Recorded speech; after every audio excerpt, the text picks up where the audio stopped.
बहुत पहले की ये कहानी है। सबसे बड़ा पुण्य। एक राजा बहुत बड़ा प्रजा पालक था। हमेशा प्रजा के हित में प्रयत्नशील रहता था। वह इतना कर्मठ था कि अपना सुख ऐशो आराम सब छोड़कर सारा समय जन कल्याण में ही लगा देता था। यहाँ तक कि जो मोक्ष का साधन है अर्थात भगवत भजन, उसके लिए भी वह समय नहीं निकाल पाता था। एक सुबह राजा वन की तरफ भ्रमण करने के लिए जा रहे हैं कि उसे एक देव का दर्शन हुआ। राजा ने देव को प्रणाम करते हुए उनका अभिनंदन किया और देव के हाथों में एक लंबी चौड़ी पुस्तक देखकर उनसे पूछा, महाराज आपके हाथ में क्या है? देव बोले, राजन यह हमारा बही खाता है जिसमें सभी भजन करने वालों के नाम हैं। राजा ने निराश युक्त भाव से कहा, कृपया देखिए तो इस किताब में कहीं मेरा नाम भी है या नहीं।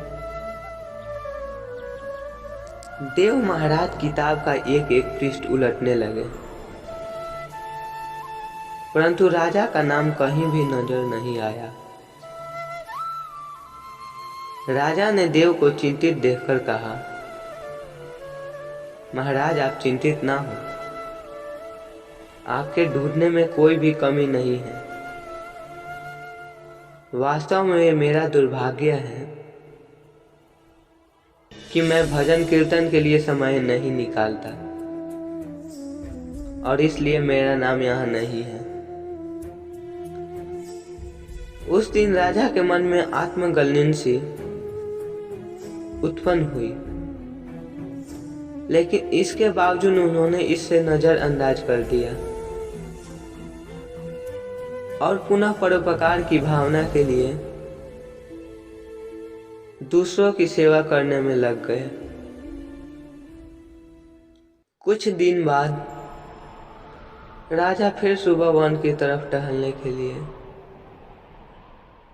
निकले तो उन्हें वहीं देव महाराज के दर्शन हुए। इस बार भी उन्हें हाथ में एक पुस्तक थी। इस पुस्तक के रंग और आकार में बहुत भेद था और यह पहली वाली कॉपी से छोटी भी थी। राजा ने फिर उन्हें प्रणाम करते हुए पूछा, महाराज आज कौन सा बही खाता आपने हाथों में लिया हुआ है? देव ने कहा, राजन आज के बही खाते में उन लोगों का नाम लिखा है जो ईश्वर को सबसे अधिक प्रिय है। राजा ने कहा, कितने भाग्यशाली होंगे वे लोग, निश्चित ही वे दिन रात भगवत भजन में लीन रहते होंगे। क्या इस पुस्तक में कोई मेरे राज्य का भी नागरिक है? देव महाराज ने वही खाता खोला और ये क्या, पहले पत्र में ही पहला नाम राजा का ही था। राजा ने आश्चर्यचकित होकर पूछा, महाराज मेरा नाम इसमें कैसे लिखा हुआ है? मैं तो मंदिर भी कभी कभार ही जाता हूं। देव ने कहा, राजन इसमें आश्चर्य की क्या बात है? जो लोग निष्काम होकर संसार की सेवा करते हैं, जो लोग संसार के उपकार में अपना जीवन अर्पण करते हैं, जो लोग मुक्ति को लोभ भी त्याग कर प्रभु के निर्बलता संतानों की सेवा सहायता में अपना योगदान देते हैं, उन त्यागी महापुरुषों का भजन स्वयं ईश्वर करते हैं। ए राजन, तुम पछता कि तुम पूजा पाठ नहीं करता। लोगों की सेवा कर, तू असली में भगवान की पूजा करता है। परोपकार और निस्वार्थ लोक सेवा किसी भी उपसामना से बढ़कर है।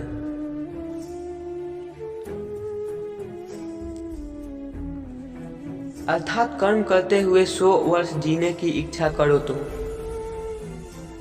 कर्म बंधन में लिप्त हो जाओगे। राजन, भगवान दीन दयालु हैं, उन्हें खुशमाद नहीं भाती बल्कि आचरण भाता है। सच्ची भक्ति तो यही है कि परोपकार करो, दीन दुखियों का हित साधन करो। अनाथ, विधवा, किसान व निर्धन आज अत्याचारियों से सताए जाते हैं। इनकी यथाशक्ति सहायता और सेवा करो, और यही परम भक्ति है। राजा को आज देव का माध्यम से बहुत बड़ा ज्ञान मिल चुका था, और अब राजा भी समझ गया कि परोपकार से बड़ा कुछ भी नहीं, और जो परोपकार करते हैं वही भगवान के सबसे प्रिय होते हैं। मित्रों, जो व्यक्ति निस्वार्थ भाव से लोगों की सेवा करने के लिए आगे आते हैं, परमात्मा हर समय उनके कल्याण के लिए यत्न करता है। हमारे पूर्वजों ने कहा भी है, परोपकाराय पुण्यान भवति, अर्थात दूसरों के लिए जीना, दूसरों की सेवा को ही पूजा समझकर कर्म करना, परोपकार के लिए अपने जीवन को सार्थक बनाना ही सबसे बड़ा पुण्य है। और जब आप भी ऐसा करेंगे तो स्वतः ही आप ईश्वर के प्रिय भक्तों में शामिल हो जाएंगे।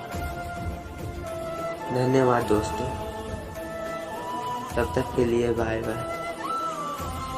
फिर मिलेंगे ऐसे ही न्यू वीडियो।